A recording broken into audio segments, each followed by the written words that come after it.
almar'i wa zawjihi, kumtenganisha kati ya mtu na mkewe. Na hiyo ni dalili kwamba uchawi unaathiri, lakini athari yenyewe tumesema mpaka kwa idhni ya nani? Ya Allah. Kwa hiyo si uchawi tu, hasad, kijicho, ubaya, bughdha, uchawi, haya mambo yote yanaweza yakakuathiri, lakini kwa idhni ya Allah. Hasidi yanaweza akakuhusudu na ukaharibikiwa, lakini kwa idhni ya nani? Ya Allah. Kijicho, mwenye kijicho anaweza akakuhusudu na akafanikiwa, lakini kwa idhni ya nani? Ya Allah. Mchawi anaweza akakuroga na akafanikiwa, lakini kwa idhni ya nani? Ya Allah. Adui anaweza akakufanyia uadui na akasibu, lakini kwa idhni ya nani? Ya Allah. Ndio maana kukawa kuna mambo ambayo umeambiwa ukamatane nayo, ili usipate kurogwa na wachawi, wala usiusudiwe na mahasidi, wala usiharibikiwe kwa wale maadui wanavyotaka kukuharibu. Ndio maana Mtume akafundisha, na kuna sura zinaitwa Almuawidhatani. Mtume aliwahi kurogwa na adui mmoja anaitwa Labid ibn al-A'sab, na hii hadithi ni sahihi katika Sahih Bukhari na Muslim, na ndio kwa sababu ikateremshwa Almuawidhataini, qul a'udhu birabbil falaq na qul a'udhu birabbin nas. Ina mjadala mkubwa hii katika wanachuoni, lakini ni hadithi sahihi. Na Mtume sallallahu alayhi wasallam aliporogwa na huyo mtu, wanasema Bibi Aisha anasema kana yukhayyalu ilayhi annahu fa'ala kadha wa lam yaf'al. Ilikuwa inakuja kama kwamba yukhayyalu, takhyili ni ile kama mtu amefanya jambo fulani lakini kumbe hakufanya, haikuwa hakika, ni mambo ya kichawi chawi. Mpaka alipokuja Saidina Jibril na dawa hizi akazisoma, na ile ilikuwa ni nywele au ni mafundo yalikuwa yamefungwa na mchawi yule katika kitana, na akayatupa katika kisima, akaroga marogo yake. Bwana Mtume akasibiwa na uchawi wa huyu bwana, na ukafunguka ukaondoka, akapona. Wa qul a'udhu birabbil falaq na qul a'udhu birabbin nas. Kila anaposoma aya unafunjuka na kubatilika uchawi ambao ametendewa. Labidu ibn al-A'sab ni mmoja katika Mayahudi wachawi ambao ndo waliomroga na kumfanyia sihiri Bwana Mtume Muhammad sallallahu alayhi wasallam. Kwa ajili hiyo basi, ikiwa Mwenyezi Mungu atatia saini kile kitu anachokifanya mchawi kiwe, kitakuwa. Ikiwa Mwenyezi Mungu kama vile kadari ya Mwenyezi Mungu katika mambo, na kila jambo lina sababu, na aliyeumba sababu ni nani? Ni Allah, na yeye ndiyo yuko juu ya sababu. Akitaka likusibu litakusibu, asipotaka haliwezi kukusibu. Qul lan yusibana illa ma kataba Allahu lana, waambie hakuna linaloweza kutusibu isipokuwa lile ambalo Mungu ametuandikia. Kwa hiyo ukiona mtu amemroga mtu na amefanikiwa, ilishakwisha kupita katika ilmu ya Mwenyezi Mungu ya zamani kwamba huyu mwaka 2012 atarogwa na mchawi fulani na atarogeka. Lakini pia Mwenyezi Mungu Subhanahu wa Ta'ala amekupa silaha ujikinge, na miongoni mwa silaha Bwana Mtume amefundisha dua, a'udhu bikalimati llahi tammati min sharri ma khalaq. Akasema bismillahi alladhi la yadurru ma'a ismihi shay'un fil ardi wala fis samaa wa huwa as-sami'ul alim. Hizi ni dua ambazo alizisomesha Bwana Mtume na ni sahihi. Bismillahi alladhi, kwa jina la Mwenyezi Mungu yule ambaye kwamba la yadhurru ma ismihi shay'un, hakiwezi kudhuru kitu chochote kinapopambana na uwezo wa Mwenyezi Mungu na jina lake. Fil ardi, kiwe ardhini, wala fis samaa, hata kikiwa mbinguni. Kama Mungu hajasema dhuru, hakiwezi kufanyaje? Basi hizi ni dua za kujikinga kutokamana na uchawi. Usikae hivi hivi tu, watu ni wabaya. Na dua hii Bwana Mtume akasema uisome asubuhi na jioni, masaa 24 unakuwa katika ulinzi wa Allah. Kwa hiyo wachawi hawezi kukuchezea chezea, kwa sababu ingelikuwa haya tunayoyazungumza na wachawi wenyewe wanatusikia huko usiku, wanatufuata lakini hatuwaogopi kwa sababu tunajua kwamba Mwenyezi Mungu ametupa na silaha na hawawezi kufanya kitu kama Allah hajafanyaje. Na hili ndo mukabada wa da'wa. Unajua unapofanya da'wa huwa unataja mambo basi yanawakera watu wengine na yanawafurahisha wengine. Sasa hatma lazima utachukiwa na wale ambao umeagusa yale mambo yao, na watafanya juu chini kwa ajili na wao kutaka kulipiza. Fulani bwana akasema pombe inauzwa ni haramu, kaniona mieni nimefungua baa hapa, basi yule hawezi kukutizama kwa jicho la urafiki, kwa sababu unataja vitu ambavyo yeye mwenyewe anajua. Na wachawi vile vile nasema uchawi ni ukafiri, ni ubaya, uchawi kadha, uchawi kadha. Basi subiri sasa tukuonyeshe, lakini hawezi kutuonyesha kwa sababu Allah anasema lan yusibana illa ma kataba Allahu lana. Ikiwa umemroga fulani akarogeka, basi si wao, ni Mwenyezi Mungu amewapa kabul wakaweza kuniroga.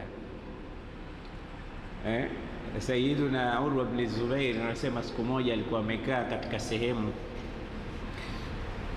sasa mbali kidogo ya mji aliokuwepo kuna bwana akaenda usiku akakuta wachawi wamekaa pamoja na majini wao waovu,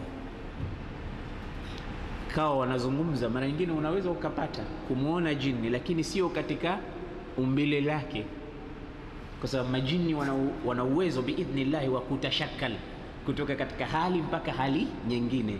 Anaweza ukaona ni punda, ni ng'ombe, ni mbwa, ni nyoka, ni buibui, anaweza akachukua umbile la mwingine. Hivyo majini sasa akaona wanazungumza katika sehemu, mmoja wao mkubwa anasema, anawatuma wale watumishi wake, ayyukum yatini bi'Urwa ibn Zubair, ni nani kati yenu ataniletea hapa Urwa ibn Zubair? Sijui alikuwa amemkosa nini Urwa ibn Zubair. Urwa ibn Zubair labda alikuwa ameyazungumza mambo, wachawi na waganga siku hiyo wakafanya mambo yao yaharibike kwa sababu ya kauli zake. Kwa nasema namtaka hapa, akiwa amekufa au yuko hai, nani atakwenda kuniletea huyu mtu? Mmoja akasema ana ya sayyidi, nitakuletea, usiwe na wasiwasi. Urwa ibn Zubair namleta hapa. Na Urwa ibn Zubair ni mwanawe Zubair ibn al-Awwam. Zubair ibn al-Awwam ni katika masahaba wa bwana mtume wakubwa, ndugu yake Abdullah ibn Zubair, historia yake ni kubwa. Basi baada ya muda yule bwana akawa anasimama anasikiliza yale mazungumzo ya wale wabaya, majini na watu waovu pale, wanataka kumleta pale Urwa ibn Zubair. Akakaa sasa kuona ataletwa vipi Urwa, ataletwaje? Maana wana mambo yao. Unaweza ukasikia mtu kafa amezikwa, kumbe hajafa wala hajazikwa. Siku nyingine mkamwona huko mitaa huko, fulani bwana fulani si alikufa, tumemwona. Sasa mlizika nini? Mlimzika nani? Mambo yao hayo, uchawi mkubwa. Urwa ibn Zubair ataletwa hapa, ataletwaje? Wanasubiri, yule bwana anasubiri aone Urwa atakapoletwa. Baada ya muda yule jini akarudi, akamwambia mbona hujamleta? Akasema sikuweza, nimefika mahali nikamkuta Urwa, lakini ningeingia tu katika maeneo yake ningeungua nikawa majivu, akamatiki, siwezi. Yule bwana akaondoka akaenda kwa Urwa ibn Zubair, akamwambia Urwa ibn Zubair, usiku huu nimekuja, nataka uniambie muda mchache uliopita ulikuwa unasoma dua gani? Maana majini wamekuogopa. Akamwambia kwa nini? Akamwambia, akamsimulia kisa kile. Akamwambia nilikuwa ninasema a'udhu billahi as-sami'il alim, amantu billahi al-azim wa kafartu bil-jibti wat-taghut wastamsaktu bil-urwati al-wuthqa la infisama laha wallahu sami'un alim, au huwa as-sami'ul alim. Mimi nilikuwa nikifanya uradi wangu wa kawaida, a'udhu billahi as-sami'il alim, najikinga kwa Mwenyezi Mungu mwenye kusikia na mwenye kujua. Amantu billahi al-azim, nimemwamini Mwenyezi Mungu mkubwa. Wa kafartu biljibti wat-taghut, nimeyakufuru mashetani na uchawi na masanamu na maibilisi. wastamsaktu bilurwati alwuthqa, nimekamatana na kamba ya Mwenyezi Mungu isiyo katika, kitabu na sunna za Bwana, la infisama laha wallahu samiun alim. Akaichukua na yeye dua hii akawa anaitumia. Na dua nyingine zote maathura masnuna alizokuwa akizitumia Bwana Mtume tuzitumieni. Mtume alikuwa akiwasomea wajukuu zake Hasan na Husain, u'idhukuma bikalimati llahi tamma min kulli shaytanin wa hamma wa min kulli ainin lamma, na wakinga wawili nyie bikalimati llahi tamma, kwa maneno ya Mwenyezi Mungu yaliyokamilika, min kulli shaytanin wa hamma wa min kulli ainin lam, na kukingeni na kila shetani na uovu wake na ubaya wake na macho yao ya wahasidi na uovu wanaotendea wanadamu. Anawakinga wajukuu zake Bwana Mtume kwa Mwenyezi Mungu na maneno yake yaliyokamili. Sasa usimfunge mtoto hirizi kubwa ndani yake kumbe kuna meno ya jogoo ukasema ndo yanamkinga. Haya mkingi. Wala usitafute herizi ukafunga kiunoni ukasema mimi hii ndio inanikinga, ukatafuta jiwe ukalieka mbele ya nyumba ukasema hili ndo. Hapana, hizi zote ni shirki. Tegemea Allah subhanahu wa ta'ala. Zipo dua maathura, wasomee watoto wako. Mara nyingi sana watoto penda kuwasomea, na hawa ni katika nyumba ya Mtume sallallahu alaihi wasallam. Mtume hakusema maneno hayo ila anajua kwamba kuna ubaya unatendwa na watu, macho, shetani, min aljinnati wan nas. Hakusema mabilisi watawaogopa hawa watoto wangu hawa, kwa sababu ni watoto wa Fatima, Fatima binti yangu, masharifu hawa, hawadhuriki hawa na kitu. La, anawakinga, anawaombea dua. Sasa ikiwa watoto wa Mtume, wajukuu wa Mtume walikuwa wanaombewa dua, je, wajukuu zetu sisi tunawafunga mahirizi? Hatuwaombei dua? Ndio maana unasikia mambo ya ajabu ajabu katika nyumba zetu. Kwa hiyo tujifunge na Qur'ani, tujifunge na sunna za Bwana Mtume, tuwaombee dua zile maathura zilizotoka kwa Bwana Mtume Muhammad sallallahu alaihi wasallam. Na ni nyingi, kuna kitabu kidogo Hisnul Muslim, dua zipo maathurat, nyuradi, adhkar. Al-Imam an-Nawawi kuna kitabu chake kamili kinaitwa al-Adhkar. Angalia kila dua wakati gani usome dua fulani, wakati gani. Ni muhimu sana, kwa sababu ad-du'a silahul mu'min. Muislamu silaha kubwa ni dua. Nyuradi hizo, kuna nyuradi za usiku na mchana. Tafuta mchana, utatoka, ukitoka unasoma uradi gani, ukirudi unasoma uradi gani. So unatoka tu unakwenda, na usitoke illa mutawaddia, tawadha udhu wako wa sala, tia udhu wako mbele. Huko kuna watu wengi wanakusubiri. Kuna mahasidi wako katika biashara, kuna wasiokupenda tu, hakuna sababu yoyote. Kuna wengine hao wanakuchukia kwa sababu ulisema jambo liliwaumiza. Kuna wengine wote wanakusubiri wewe huko. Na kuna wengine huwaoni, maibilisi hao na mashetani hao, wote wanakusubiri wewe mmoja. Utatosha kweli? Lakini unapotoka usema bismillah tawakkaltu ala Allah, Allahumma inni as'aluka khaira al-makhraj, ya Rabbi nakuomba kutoka kwangu kuwe na khairi, wa khaira al-mawlij, na nikirudi nyumbani nirudi kwa khairi. Allahumma inni a'udhu bika an adilla au udalla au ajhala au ujhala au adhlima au udhlam. Zote hizi ni dua, lakini wangapi tunasoma hizo dua? Hakuna dua mpaka unapolala. Bismika Allahumma amutu wa ahya, Allahumma inni aslamtu nafsi ilayka, aljahtu dhahri ilayka, fawwadtu amri ilayka, raghabatan wa rahbatan ilayk, la malja wa la manja minka illa ilayk, amantu bikitabika alladhi anzalta wa binabiyyika alladhi arsalta. Dua kukivuma upepo, dua zote hizi zina shari zake. Kukiwa na radi, kukiwa na mvua, kukiwa Mtume hakuacha kitu chochote. Je, ni dua ngapi unazijua wewe? Zitafute. Hii ni kinga yako na watoto wako na watu wako. Mganga hawezi kukupa kitu. La yastati'u al-insanu an yu'tiyaka khardalatan, hawezi kukupa manufaa yoyote. Njoo nifungie nyumba yangu, njoo nifungie watoto wangu.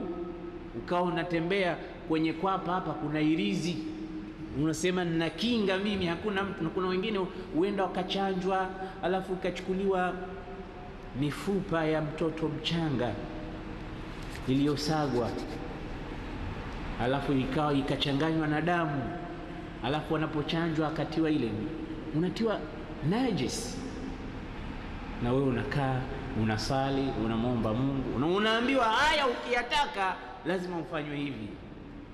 Watu wanachanja hivyo. Samaki anachukuliwa, anakafiniwa, anavishwa sanda, anaenda kuzikwa Mwanakwerekwe kwenye kaburi la mtoto mchanga. Ajabu, wewe mara nyingine utafika makaburini utakuta hayo mambo ya ajabu, kumezikwa vitu vya ajabu ajabu. Kaambiwa kaburi la mtoto mchanga aliyekufa leo, kazike hichi kitu, mambo yako yatakuwa super. Si ungeanza wewe mganga yakawa super mpaka ukawa hukodishi isipokuwa majumba, magari, unatajika. Nani mganga aliyokuwa tajiri milionea? Hahitaji hela huyo, hahitaji nyumba nzuri. Yote haya anayataka angeyafanya yeye kwanza hayo, lakini yote ni kula innocent money zao watu. Kwa ajili hiyo basi, unapofanya ushirikina, Mwenyezi Mungu hasira zake ni kubwa sana juu yako. Kwa sababu gani? Inna Allaha la yaghfiru an yushraka bihi wa yaghfiru ma duna dhalika liman yasha.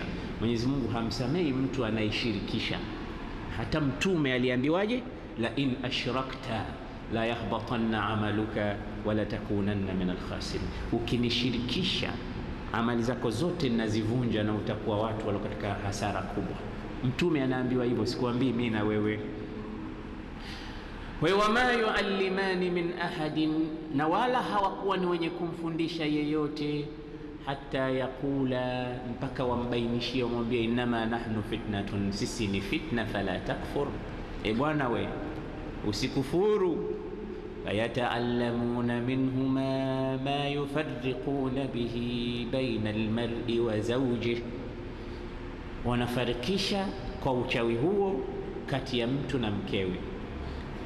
Mtu na mkewe huwa kuna mapenzi ambayo huwezi kuyafananisha na mapenzi yoyote. Mtu na mkewe huwa kuna mapenzi yale yaliyosimuliwa katika Qur'an, waja'ala bainakum mawaddatan wa rahma. Lakini hayo mawadda na rahma, mchawi anaweza akayatofautisha mpaka watu wakawa hawatambuani. Si unaona athari yao? Mapenzi makubwa, mtu amempenda mkewe, amempenda mumewe, lakini anakuja kati mtu anafanya uchawi, anawatimua, mmoja mashariki mmoja magharibi, hataki hata kumuona mwenzake. Haya yapo mengi sana yanaendelea katika ulimwengu kwa uchawi. Kuna bwana mmoja ananihadithia, anasema kutokea nimemuoa mke wangu mwaka umefika wa 10 na napata tabu sana ninapotaka kuikabili haki yangu. Kila tukitaka kulifanya tendo le ndoa anakuja mambo ya ajabu ajabu, yule mke wangu anakuwa kama simba, na ile hali haifanyi kwa kutaka kwake, anajikuta tu yuko katika hali ile. Mikono inakuwa na nguvu, miguu anapigwa huko kama punda anavyompiga, mpaka anapotaka kulifanya lile jambo na akifanikiwa, basi anakuwa hoi bin taban. Hii yote ni uchawi, kama si wa wanadamu ni wa majini.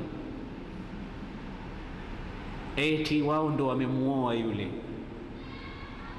mke wake, yeye anaota ndoto za ajabu ajabu, kajifungua mtoto mara hivi. Yani kuna mambo ukisimuliwa wewe unaweza ukasema hii dunia kweli Mungu anastahiki kuwa na hasira na viumbe.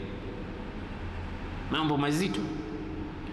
Kwa hiyo yanatokea hayo yote, ni mambo ya uchawi, na uchawi wa watu na majini.